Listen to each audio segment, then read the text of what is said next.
He was a defensive back with the Bears and Buccaneers for many years. He was 54 years old. The owner of the Cowboys, Jerry Jones, released a statement which reads, in part, Markus Paul was a loved and valued member of our family. His passion for his work and his enthusiasm for life earned him great respect and admiration from all our players and the entire organization. Our hearts are broken for his family and all the individuals whose lives he touched and made better. I wanted to bring Damien Woody in for a moment here because, D. Wood, I know that you knew Markus Paul. I'd love you to share a thought, if you would, on this morning about him.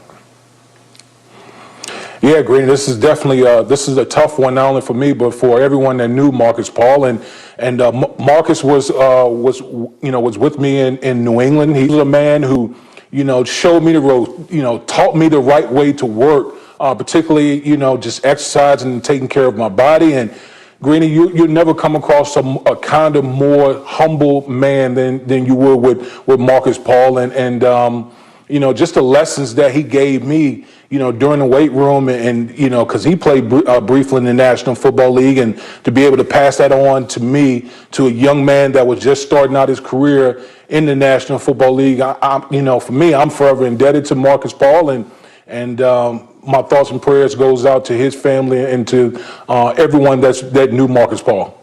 The outpouring of emotion from across the world of football has been really notable and extraordinary for the last few days. And so the Cowboys, again, they will play their game today. They will play it with heavy hearts. And D. Wood, thank you for taking a moment there to remember your friend. And again, we will mention the game is being played today. And so let's take a look at the game, which does have extraordinary implications in this division where all the teams have struggled, but someone will win and make the playoffs. With a win, both teams would give themselves a 25% chance or better to win this division. A loss for either would really impact their chances of making the playoffs. Again, the winner of this game will be in first place in the division heading into the weekend. And so as we look at this as a football game, Dominique, watching the Cowboys play this past week against Minnesota, I thought to myself, that's a team we haven't seen all year long. They just looked different. Why? What did you see?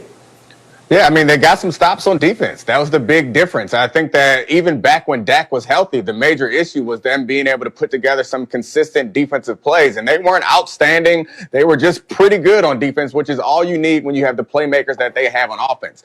I'm not sure that they're going to be able to repeat that going into this game, but if they can, then I think they become one of the favorites in that division of mediocre to below average teams. So being able to run the ball helps, especially when you're to take pressure off your defense, and Andy Dalton coming back and finding ways to complete passes to those outstanding playmakers, and then those playmakers making improbable plays. I think that is something that you can't always rely on, but you should be able to get that from week to week every now and then from the Cowboys. So they look a lot better than they've looked in previous games, but I don't trust it, Greeny. Well, I mean, look, again, to get to 4-7 and first place in the division, you only have to trust them so much. Bart, and we were talking earlier this morning, a lot of this is about the quarterback for you. Yeah, I mean, when Andy Dalton's at his best, he's a competent quarterback. He's a guy that's above a game manager. But I think, Mike McCarthy finally either got them to buy in by going all Gallagher, and I wonder if he had the face shield on when he was smashing watermelons. But that trick only works once. The problem is, the Redskins the Washington football team comes in this week, and they're bringing in the best pass rush in the past 5 games. Dallas is trying to figure out their offensive line.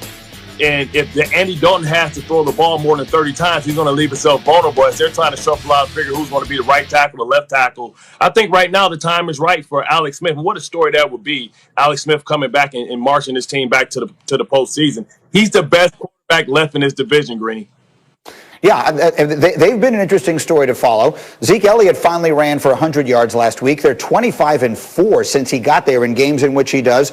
Shefty, how about this? What are we hearing coming out of Dallas this week and the way they looked, the tragedy there notwithstanding, and just the football side of it for them?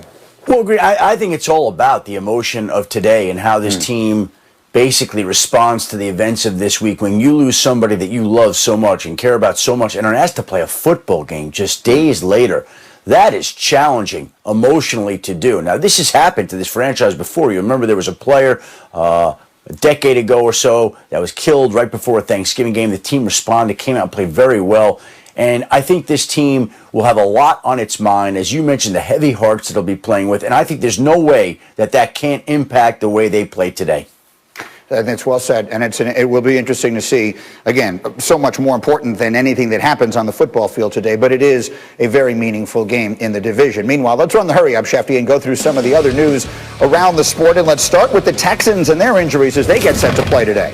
Listen, they've already ruled out 2 wide receivers for today's game. Randall Cobb, Kenny Stills not going to play today. They've been ruled out, and so it'll be up to Will Fuller and Brandon Cooks and Kiki QT, some of the other players, to try to step up in the absence of the injured wide receivers. They are not the only team dealing with injuries today. Of course, the team they'll be playing, the Detroit Lions, has their own injuries right now. Kenny Golladay ruled out today. Danny Amendola ruled out today. And the big question involves their running back, DeAndre Swift. But Golladay, with the hip injury, has not played in a little bit of time, had a setback, didn't practice. DeAndre Swift is listed as questionable due to concussion. My understanding is it's unlikely that he's going to play today. We'll get an official ruling here in the next couple hours. We'll see whether he can make it back before the game, but I have a sense that he's going to be down at this point in time. And as for the Chicago Bears, also in the Detroit Lions division, they have yet to name a starting quarterback. Nick Foles did not practice yesterday due to that hip injury. Mitchell Trubisky did practice,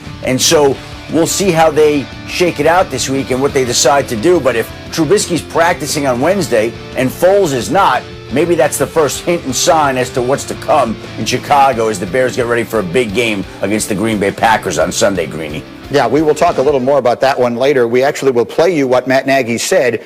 And candidly, listening to him, you became far less certain as opposed to being more certain as to who his quarterback would be this weekend. Meanwhile, very big news from college football yesterday. The legendary coach at Alabama, Nick Saban, testing positive for the coronavirus. He is experiencing very mild symptoms and has begun the quarantine process. He will not be available to coach in the Iron Bowl this Saturday against Auburn. Here is Nick Saban yesterday.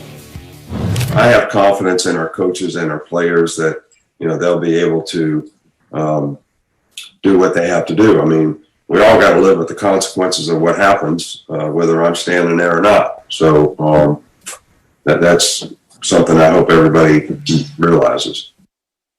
All right, so that's Nick Saban. Here are Paul Feinbaum and Heather Dinich. Happy Thanksgiving, guys. And Heather, let me start with you. What more can you tell us about where Alabama goes from here for this game without Saban?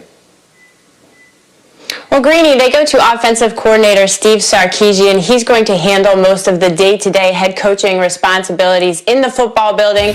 He'll call the plays on Saturday against Auburn. Nick Saban will be at home as he has been isolating for at least 10 days per CDC guidelines. He'll be participating in team meetings and everything through Zoom, as he did the last time he had a positive test, although last time it was a false positive. This time is for real, so he's had a bit of practice with this, but he's got confidence in Sarkisian, who has been a head coach before.